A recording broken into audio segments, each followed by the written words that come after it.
ఈ best phone అయితే మీకు 20,800 రూపీస్కి వస్తుంది. దీంట్లో 1.5K AMOLED డిస్ప్లే కూడా ఇచ్చిళ్ళు, 144 Hz రిఫ్రెష్ రేట్ కూడా ఇచ్చిళ్ళు. ఈ ఫోన్లో డ్యూయల్ స్టీరియో స్పీకర్స్ కూడా ఇచ్చిళ్ళు. హ్యాప్టిక్స్ కూడా మీకు అయితే ప్రీమియం అయితే ఇచ్చిళ్ళు. ANTUTU స్కోర్ అయితే మీకు 9 lakhs ప్లస్ అయితే వచ్చింది. BGM అయితే మీకు అయితే 90 FPS అయితే హ్యాండిల్ అయితే చేస్తుంది.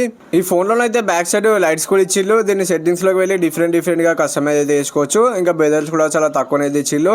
In display fingerprint sensor కూడా ఇచ్చిళ్ళు. ఈ ఫోన్ ఏందో ముందు చెప్తా వీడియోలో. ఎప్పుడైనా అవుట్ ఆఫ్ స్టాక్ కూడా వెళ్ళిపోవచ్చు ఈ ఫోన్ అయితే. దీంట్లో MediaTek Dimensity 7 series ప్రాసెసర్ అయితే ఇచ్చిళ్ళు. UFS 2.2 అయితే ఇచ్చిళ్ళు. BGM అయితే మీకు 90 FPS అయితే హ్యాండిల్ అయితే చేస్తుంది. గేమ్ ప్లే అయితే మీకు మంచిగా రన్ అయితే చేస్తుంది, కానీ ఫ్రేమ్ లాస్ అయితే అప్పుడప్పుడు అయితే అవుతానే మరి ఫోన్లో అయితే. మరి అంత కాన్స్టెంట్ FPS కూడా ఇస్తలేదు. మరి ఎనిమిస్ వచ్చినప్పుడు అయితే కొంచెం FPS అయితే డౌన్ అయితే చేస్తుంది. యావరేజ్ అయితే మీకు 75 FPS అట్లా వస్తాయి. 6.78 inches 1.5K AMOLED డిస్ప్లే అయితే ఇచ్చిళ్ళు. ఈ ఫోన్ వచ్చేసి Infinix GT30. ఈ ఫోన్ అయితే అప్పుడప్పుడు అవుట్ ఆఫ్ స్టాక్ చూపిస్తుంది, కానీ మీరు అయితే బై చేస్తే బై అయితే అవుతుంది. ఒకసారి చెక్ అయితే అండి. దీంట్లో కనెక్టివిటీ ఆప్షన్స్ ఏమేమి ఇచ్చిళ్ళు అంటే 10 5G బ్యాండ్స్ అయితే ఇచ్చిళ్ళు, Wi-Fi 6 ఇచ్చిళ్ళు, Bluetooth 5.4 అయితే ఇచ్చిళ్ళు. XOS మీద రన్ అవుతుంది ఈ ఫోన్ వచ్చేసి.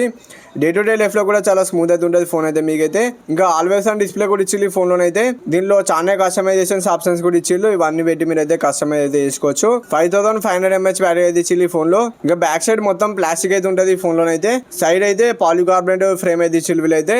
ఇంకా గేమింగ్ ట్రిగర్స్ కూడా ఇచ్చిళ్ళు దీంట్లో. మీరు గేమింగ్ లో యూజ్ అయితే చేసుకోవచ్చు. ఇవి 187 grams అయితే ఉన్నది ఫోన్ వెయిట్ వచ్చేసి. లైట్స్ కూడా మీరు అయితే సెట్టింగ్స్ లోకి వెళ్ళి కస్టమైజ్ చేసుకోవచ్చు. IP64 రేటింగ్ అయితే ఇచ్చిళ్ళు ఈ ఫోన్ లో. Back side 64 MP main camera అనేది ఇచ్చిళ్ళు, 8 MP అల్ట్రా వైడ్ కెమెరా ఇచ్చిళ్ళు. కొన్ని కెమెరా సింపుల్స్ అయితే స్క్రీన్ పైన వేసిన ఎట్లా అయిందని ఒకసారి మీరు అయితే చెక్ అయితే అండి. Ultra wide 1x 2x samples అయితే ఇచ్చిన. డీటెయిల్స్ అయితే నాకు కొంచెం నార్మల్ అనిపించినాయి, పెద్ద డీటెయిల్స్ అయితే ఏం వస్తలేవు, కానీ ఓకే మంచి లైటింగ్ కండిషన్ లో తీసుకునే మీకు అయితే ఫోటోస్ అయితే బెటర్ వస్తాయి. కొన్ని ఫ్రంట్ కెమెరా శాంపుల్స్ కూడా స్క్రీన్ పైన వేసిన. బ్యాక్ సైడ్ మీరు 4K 30 FPS లో వీడియోని అయితే రికార్డింగ్ అయితే చేయొచ్చు. వీడియో శాంపుల్ కూడా స్క్రీన్ పైన వేసిన, ఒకసారి మీరు చెక్ అయితే అండి. వీడియోని కూడా బాగానే తీస్తుంది ఈ ఫోన్ అయితే మీకైతే. ఈ ఫోన్ అయితే అవుట్ ఆఫ్ స్టాక్ కాకముందుకే ఈ ఫోన్ అయితే ఒకసారి చెక్ చేసి మీకు నచ్చిన ఈ ఫోన్ అయితే మీరు అయితే తీసుకోండి. ఈ వీడియోని అయితే మీకైతే నచ్చితే వీడియోకి అయితే ఒక లైక్ అయితే కొట్టి ఛానల్ కొత్త సబ్స్క్రైబ్ అయితే చేసుకొని బెల్ ఐకాన్ అయితే ఆల్లో పెట్టుకోండి. బై బై గైస్, మరి నెక్స్ట్ వీడియోలో కలుసుకుందాం. Bye bye.